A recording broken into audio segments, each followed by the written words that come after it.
Finding Hope, the Road to Recovery. Hi, everybody. Welcome to the third episode of Finding Hope, the Road to Recovery. My name is Dr. James B. Golden. I have the privilege of being the Chief Academic Officer for Tarzana Treatment Centers College. And I'm so excited to be here today and to bring a wonderful, wonderful guest onto this show who I am absolutely obsessed with. I think the work that she does within our system and with our community at Tarzana Treatment Centers is absolutely phenomenal. And today we're going to be talking a lot about what does the community look like and what do we need to see in treatment services. So without further ado, I want to introduce Haben Berhe, and tell us a little bit about yourself and what you do.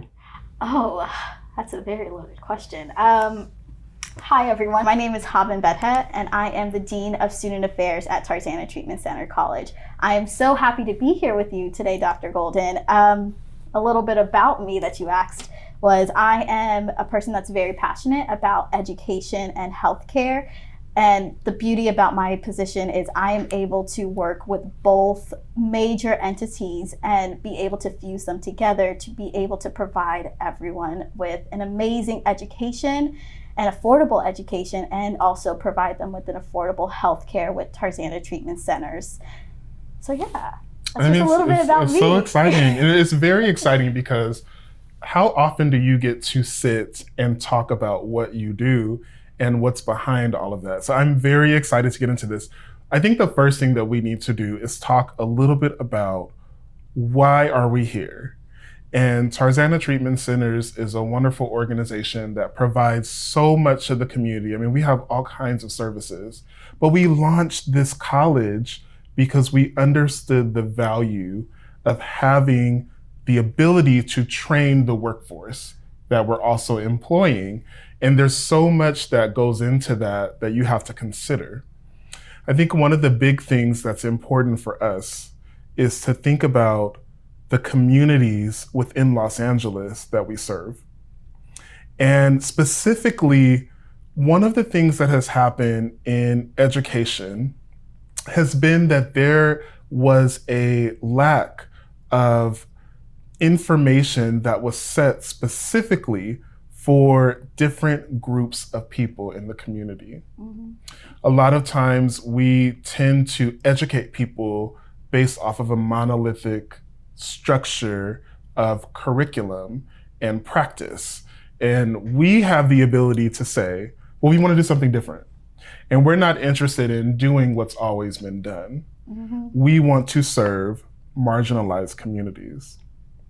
And I think I'd like to talk about that today with you because you're a huge part of Tarzana Treatment Center's ability to work with the community and involve the community more. Just to get this out the way, let's talk about what a marginalized community is. And when we think about marginalized communities, the first thing that I think about is where I grew up. I grew up in Salinas, California. It's a little small town that's really famous for this guy named John Steinbeck, who's a huge writer. But in this small town, there are pockets of people that come from different communities. So yes, you have affluent white people, you have Black migrants, you have the veterans from Fort Ord, you have your senior population, you have migrant field workers, and so on and so forth. But there's all of these different communities that intersect to make this one really giant and enormous small city. The marginalized communities historically are communities that are confined to lower socioeconomic, or they're considered on the peripheral edge of society. We can see this from the great situation that William Shakespeare talked about. You know, like there are groups that are on the fringes of society. And so when we think about marginalized communities, these are not the norm. These are the ones who the curriculum is not usually designed for. These are the ones that you usually will not see their faces plastered on billboards around the community.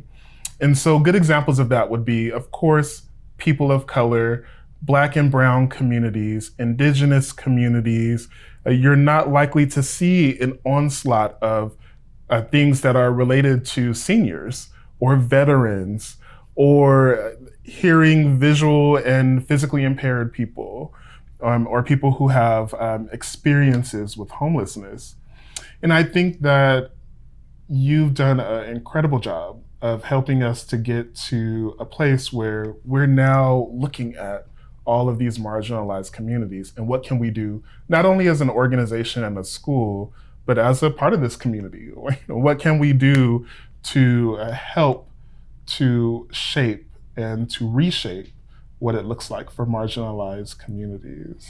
See, you pose such a great question, because that's what actually got me very interested in Tarzana and working with Tarzana Treatment Centers College, because one of our core values at our school is that we appreciate and accept everyone and their intersectionality of it. And intersectionality is the interconnected nature of social categorization, such as race, class, gender, age, but also applies to a given individual group or group. So regardless of creating an overlap of it, it's an interdependent system of discrimination and disability. So an example of that would be, let's take myself. I am a Black woman. Yes. I am a woman. Yes. I come from a family of immigrants. And on top of that, I'm a hetero straight. So all four of those have they all have different attributes of who I am as a person. Right. And singleizing one of them doesn't complete who I am as a person.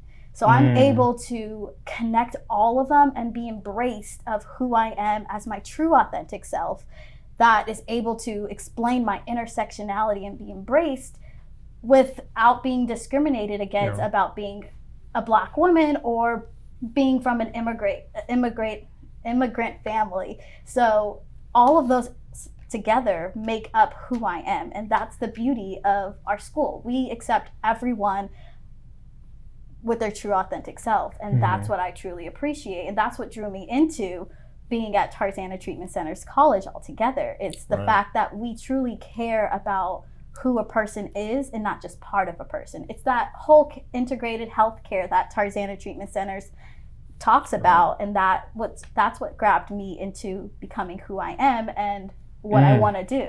So beautiful. No, I really appreciate you comparing intersectionality to this idea of whole person care, because a lot of times we think about the whole person in terms of, well, this patient needs physical treatment, they need mental health treatment, they need substance use treatment, they need primary care.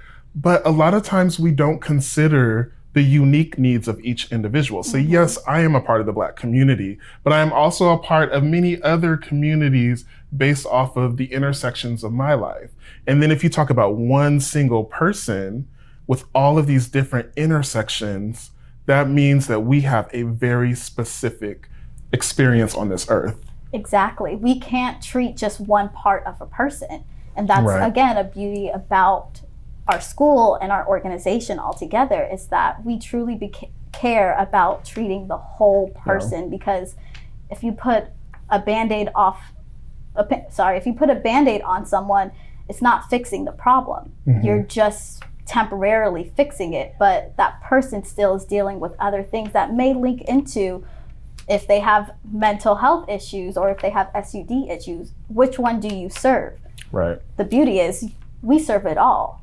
And that's what we truly care about. And that's the intersectional portion of Tarzana altogether. And that's what I truly appreciate.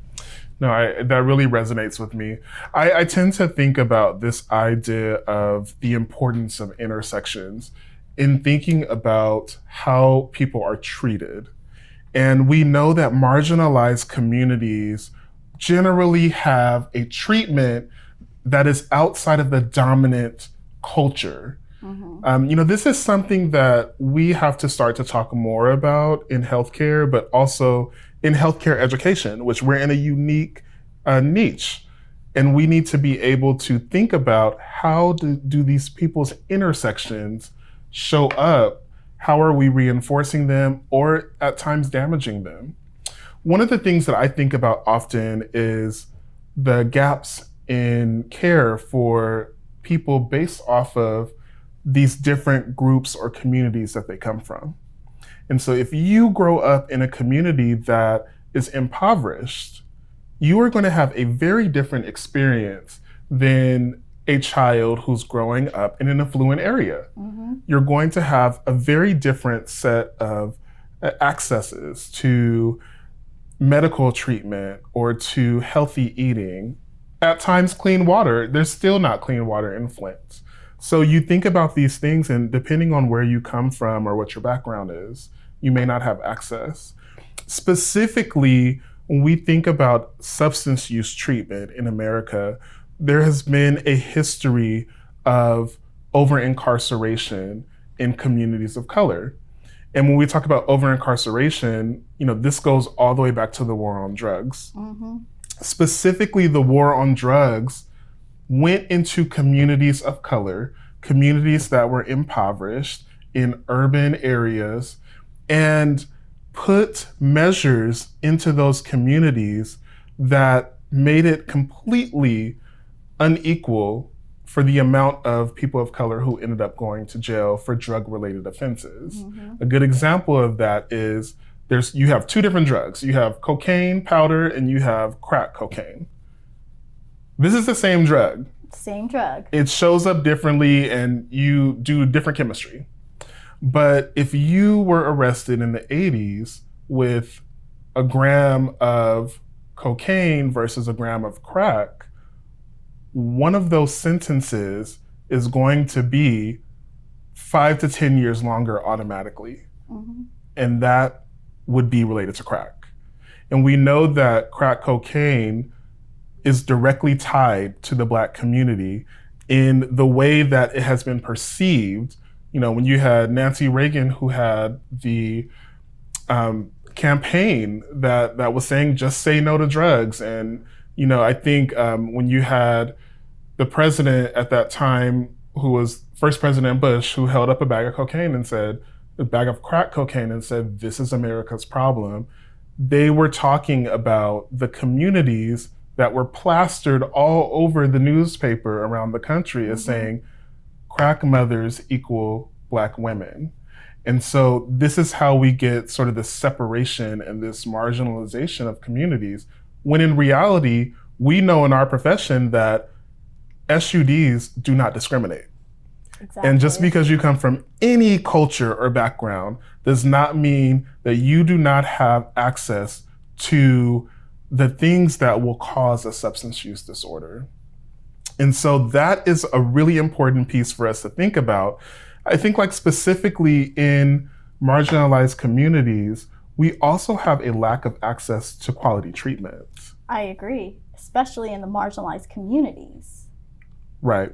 Yeah, I think specifically when you think about MAC clinics that are available or substance use clinics, usually they are placed in more affluent cities. Mm-hmm. And so when you go I live in LA, and when you go into an area of South LA, you may not see as much treatment facilities as you would in a city like Tarzana or Woodland Hills. And some of it is because of the location that it happens to be, but a lot of it is related to the systems that are created. So I do think it's important that we think about where can people go in marginalized communities to get treatment? And how do we as an organization work to make sure that people in those areas have access to treatment? So the beauty about, again, Tarzana Treatment Centers College is that we go out and do targeting recruitment. We want to ensure that everyone at our community has someone that they could relate to as their counselor. So that's, again, another beauty. We produce students that represent their communities. So if I had a counselor that I wanted to go to, or I see someone that looks like me, it's a lot easier for me to talk about my difficulties than it is to talk to someone else that doesn't look like me. Then I have to explain why I'm eating so much soul food and, right. my cholesterol is high, right. and explaining what's in the food, and that takes more of my session than if someone that looks like me and understands my struggles already. It's easy to just understand that, not bypass it, but understand it, and then be able to move forward in my treatment to be able to assist me. Yes. And that's what we do at Tarzana Treatment Centers College. We produce those counselors to ensure that people have resources and allies in the healthcare system so they are able to get affordable healthcare and just amazing access to healthcare. It shouldn't be singled out to a specific community because of where they live. Healthcare, as we see in most other countries, is available to everyone. And that's what we're pushing for. We're pushing to ensure that everyone has access to an excellent service. And what we do at our school is, again, producing those counselors to ensure they represent their community, but could also give back to their community. You know, as you were talking about this, it really reminds me of somebody who's really important to me, which is my uncle, who's no longer with us. And, you know, his spirit lives with me every day. But when I was growing up, I remember this vibrant man who had so much to give the community. He drove the city bus and he went to church and he was a record collector and all of these different things. You know, to me, he was just my uncle. And looking back as someone now who runs a college, I think about what he went through with substance use disorder. You know, like some people will call it addiction. Some people will say that, you know, you drink too much, but he really went through a lot. And this is somebody who lost his wife early on to a very tragic death. And I think he tried really hard to manage the substance use on his own. And I keep thinking, what happened in the community that we grew up in that wasn't good enough, or that made it seem like he wasn't good enough to receive that treatment and that outreach? And so, you know, for me, it's a lot more personal. I just think that so many people around the world are dealing with using substances and they don't always know that it's going to impact them the way it does physically or emotionally. And we have to do something to ensure that people like my uncle, who come from communities like where we're from, marginalized communities, have the same access to treatment. While that said, I also know that depending on if you can get into treatment and depending on your background, you may have a higher rate of completion if you come from a different culture. So you bring up a great point. And if we look at the data, Black individuals are 69% less likely to complete their treatment compared to white Americans. Wow. You also could look at the percentage of the Latinx individuals. They are 75% less likely to complete their treatment than white Americans. But we also have to think about who these treatment plans are catered to. Yes. And so what I'm hearing from all of this is, you know, my uncle really fell into that percentage of people that, well, he didn't even touch into the system. But if he did, you know, he may not have been able to complete. And that goes back to your point about we have to develop systems for the community. Exactly. And so with the community in mind, representative of the marginalized communities that we talk about all the time, when they go into treatment, it has to look like them.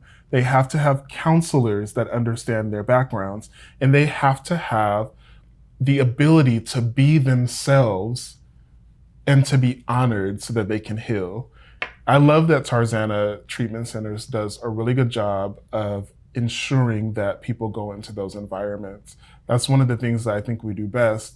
And now I'm excited that through your work in the community and getting counselors that come from these communities, that now you get to put an entire group of people from marginalized communities into the workforce I mean, it's so wonderful. So when we come back, I want to get a little bit more into what you do and to really talk about some strategies and things that we can do around the world that will really help us to be a part of the solution. We're going to take a quick break and come back, but don't go anywhere because you're not going to.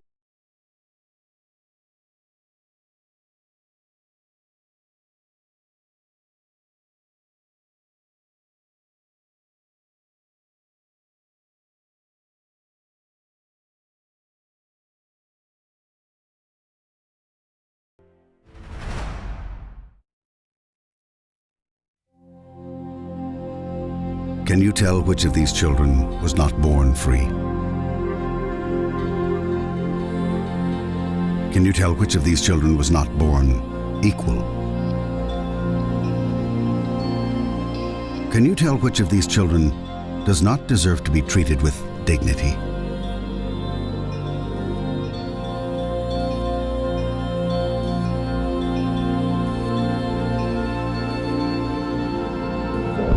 We can't either.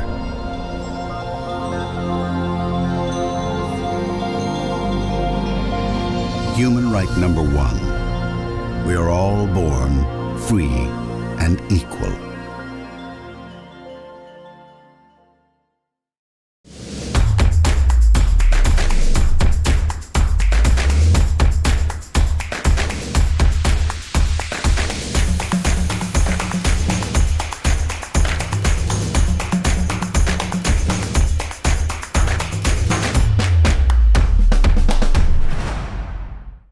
Welcome back to Finding Hope, the Road to Recovery. Before we left, we were talking about the communities that we serve at Tarzana Treatment Centers, but also the communities that are involved in our school. And I think one of the things that we really want to look at is how this became important to us. We've talked now about these communities, we've talked about intersectionality, but what was the birth child of this? And when we think about our commitment to impacting marginalized communities, when we created TTC College, which is our acronym for Tarzana Treatment Centers College, we wanted to ensure that we weren't just writing things on paper and saying, okay, we're a diverse school, or we're now okay. We wanted to put it into action. And so some of the things that we came into, the first thing was we wanted targeted recruitment of our team. Mm-hmm. I'm gonna let you talk about students in a second, but our team is represented. It's almost like looking at the UN. We have people that come from different races, backgrounds, genders, people with disabilities, people who are older, younger, with a lot of work experience, little work experience, but there's a huge breadth of diversity on our team. And I think that's such an incredible thing. We're also in all of the SPAs, the service planning areas in Los Angeles County, which is how the county breaks down how they service people. And our school is located in each of those areas to ensure that everyone has a little bit of access to us. We also have really pushed this idea of peer-based services, not only by pushing it, but then also getting awarded the state's first uniformed grant for schools to provide peer certifications. And we know that peers are simply community members who come from certain communities and go back and they become coaches and counselors and case managers and friends to people who need treatment services. So that's a huge piece for us. I've seen your team do a lot of connection with our community-based organizations, particularly ones that fall into, different categories of marginalized communities. And lastly, what I think is really, really unique and cool about what we do related to marginalized communities is we said, well, that's not enough. We also need the students' experience in class to reflect that we understand marginalized communities must be at the forefront of learning. And so we've created an anti-racist policy. Yes. Which goes into our curriculum, our teaching practices, the things we hang up on our walls, the holidays that we take off as a school, and all of those wonderful things. And you've been a huge part of that. So tell me a little bit about your sense of our student body and how it also ties into this whole idea of we need to help to bring up marginalized communities. So it's so crazy. I went to a Cal State school, and one thing that drew me into that school was the percentage in the diversity that they've had. But once I got there, I was very upset because those numbers were falsified. One thing that we do at our school is really ensure that our numbers are true to the statement of we are very diverse. And you know, your statement that you said, we look like the UN. We really do. We have different immigration statuses. We have different ages, all of that. And so our students come from that as well. We have a 27% of African American counselors wanting to do better for their communities. We also have a 5% of the Asian communities altogether. We also have a 33% of the Latinx community involved within our students. I see schools ask us all the time, how are you doing it? Why are you going out and targeting these communities when they should be coming to us? One thing I always tell them is, we should be going to them. Yes. They have been underserved for way too long and haven't had the access to education or healthcare. They don't know where to start. They don't know what resources are available. And so that's where we come in. We go into and make sure that we are exposing ourselves in all of these spas so everyone knows, hey, we're here for you and we want to do better and help heal our community. Phenomenal. And tell me a little bit more, Haben, about your approach as a leader to ensuring that your team gets out there. What are you guys doing? How are you getting into those communities and not being seen as the big bag healthcare wolf that's coming in to, do damage, but really partner with those communities? So one thing that we do is we first recognize which communities have been underserved in so long. So we'll make a list of those and then we'll go out and figure out what type of communities and organizations are out there. We want to ensure that we're working with the community, not against the community. So for us, it's being able to work with those that have been recently incarcerated and going back and are now re-entering the society. I did a lot of research in the re-entry population. And what is re-entry?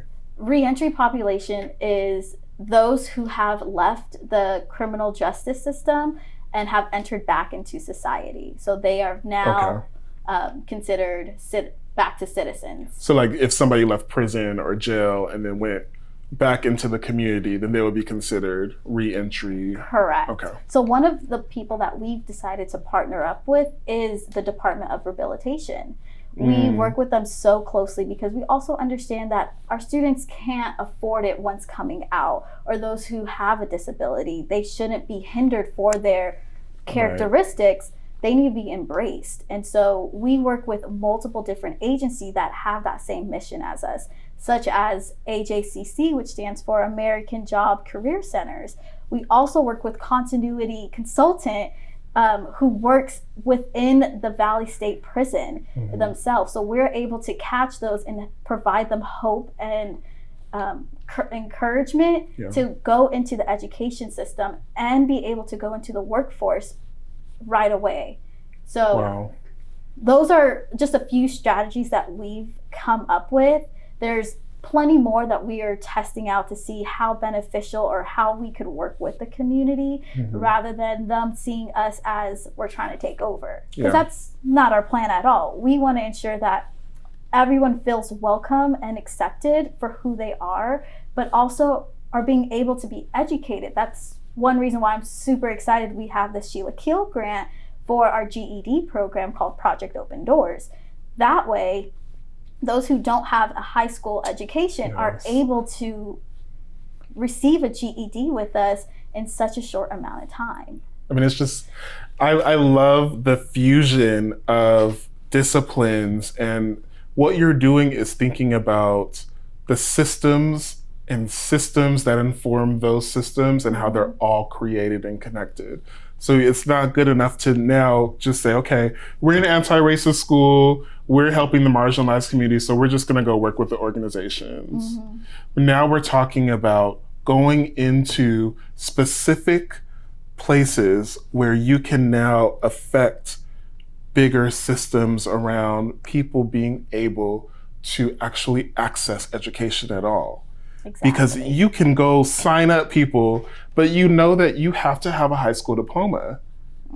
And if you go into certain marginalized communities where we know because of racism, you're less likely to graduate high school because of the educational system. Yeah, the school then to prison. That's another form of racism. Yeah, the school to prison pipeline is a real issue. So we want to ensure that those who have been left behind are not being left behind. Yeah. We're providing them another opportunity to be able to receive that education that they would have missed in a racist or discriminatory education system. Yeah. What we want to do is be able to provide them that education altogether and remind them that they are loved for who they are and they shouldn't try to change who they are, but also provide them different resources of how do you do time management? What does leadership look like?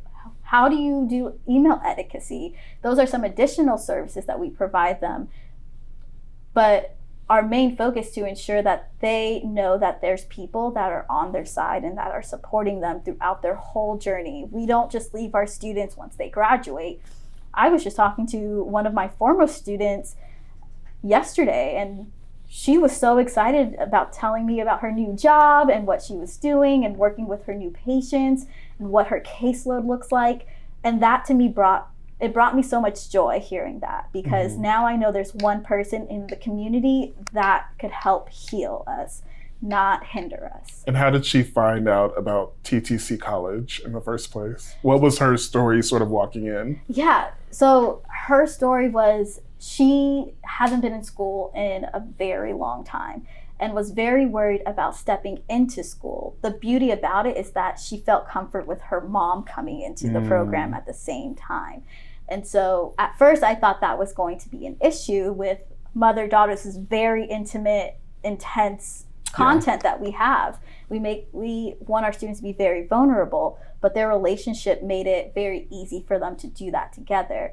And again, haven't been in school in so long, and they were worried that they wouldn't be able to complete their courses or fulfill them or understand it or understand the syllabi altogether. It's a brand new system to them. Yeah. So what we did is break it down to them very explicitly of, okay, so let's talk about what a syllabi looks like and how to read it, what assignments you have, how to manage your time while doing that and work and you're dealing with a family.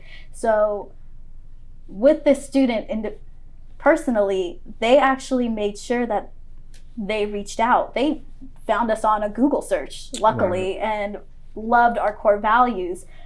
And when I went up to meet them, they were very scared and had very high anxiety, which most of our students who haven't been in school in a while will have. But they realized that I wasn't there to have her go through a diploma mill. Right. I was there to ensure that she was getting an education for her to better have her better succeed, rather than just having her pay money to this organization. That's not what we're here for.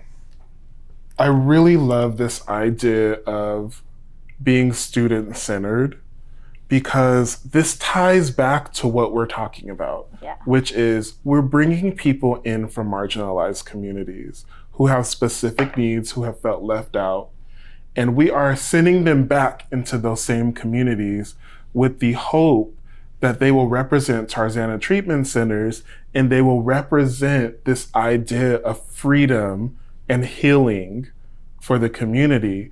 And what you're doing is you're helping the counselors to become free, and you're healing the counselors just by being their dean of students.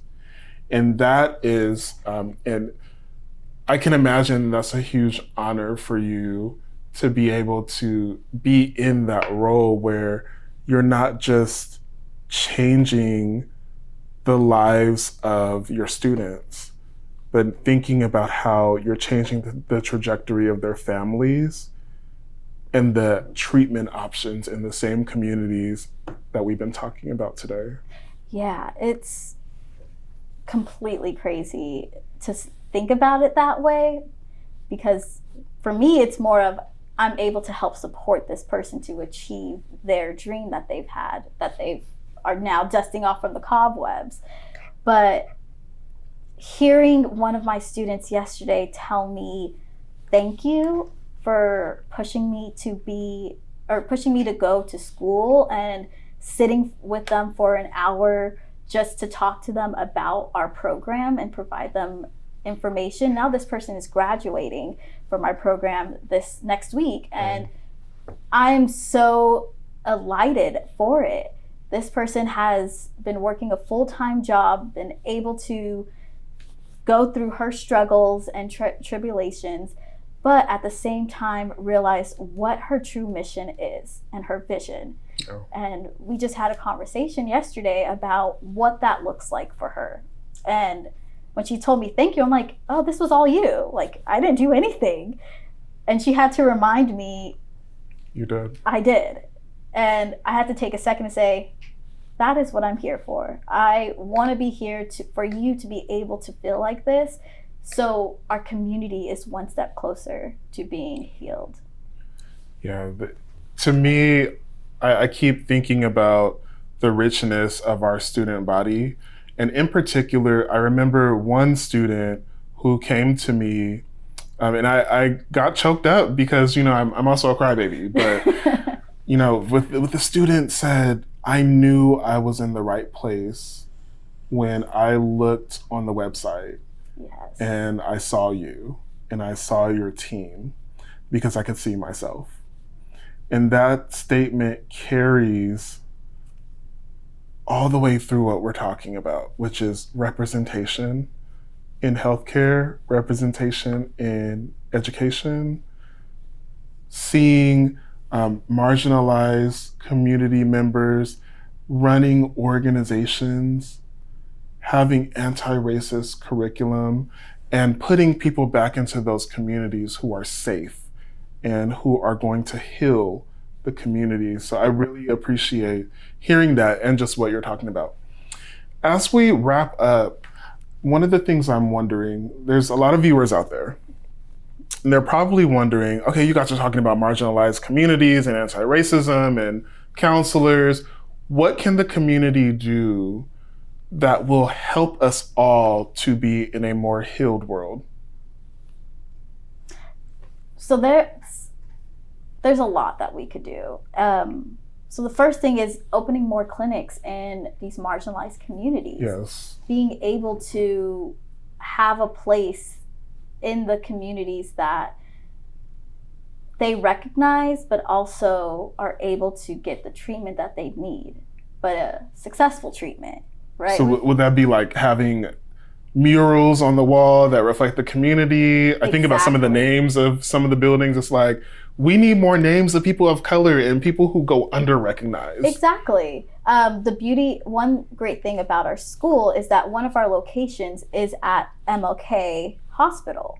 So. And MLK as in? Martin Luther King. The Dr. Reverend Martin Luther King Jr. Yes. Okay. So we're able to have our school be represented there. However, not most people are able to have access to that facility or live in that facility. Yeah. So being able to open those clinics in multiple different spas that have these marginalized communities. Another thing is incorporating the community into the treatment centers. Right. That is so critical that people don't realize. It's like you said, having those murals, being out in the community, talking to them, seeing what the community needs, and implementing those within the clinic. Mm-hmm. There's not a lot of clinics around, like we spoke about, in these marginalized communities.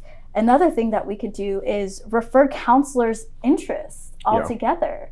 It's having a reference to what counselors is your counselor instead of it being automatically assigned. That way, again, like we spoke about, you have someone that represents your community and you know will understand you to give you the best treatment. Which that sounds like a viable option, especially this idea, adults like to be able to choose in particular. And for me, when I've gone through my mental health battles, I've wanted to be able to find someone who understands what it means to be a young gay Black kid. And that way, when I get in there, I don't have to explain to them all of these different things. You know, I think that there's so much freedom in that. And it can give our community the ability to make that choice. That's completely true. I know when I was looking for my therapist, I wanted to have a Black woman that was able to understand my struggles. Sadly, those are not as populated as I wish, but I was able to find someone that understood my immigrant background and is a minority. So with that, I felt more comfortable to still be able to choose them and get the treatment that I need. Well, there's your intersectionality. There's my intersectionality, yep. I really love that piece. And then I think when we think about this concept of peers and how important peers are going to be extremely important in the next 10 plus years in all of healthcare, because we know that the rates that we've talked about of completion and some of the issues that marginalized communities have had in healthcare are because they don't understand what's happening in the past, or it wasn't created for them to understand. And so you then bring in peers who are trained enough to be able to say, okay, Uncle Harry, let me help you get into treatment. Let me help you to understand what these long applications are. Let me, get on the phone with you, or help you get onto the online system. And so that is what we need to start to do more of, is to really take care of this community. When we first started this, we were talking about this idea of marginalized communities, and we're trying to demarginalize it. Yes, I like that terminology. We want people to have equity. Yes, diversity, inclusion. We want to honor intersectionality and to let people know that where you come from is not a curse. It's a blessing. And it's something that somebody needs you. Somebody needs the Black trans woman counselor today, desperately. And so if we can continue to be a part of that movement, and we can continue to assure that people can become free and that communities do not have to be on the margins anymore, then I think that that's been a life well lived. And you have done an incredible job living your life. Oh, thank you. And providing for this community. So I'm very honored to sit next to you every day and to watch you fight for this community. We need more people like you. Stop. You're making me blush. It's okay. Thank you so much for joining us. And this has been Finding Hope, the Road to Recovery. Take care.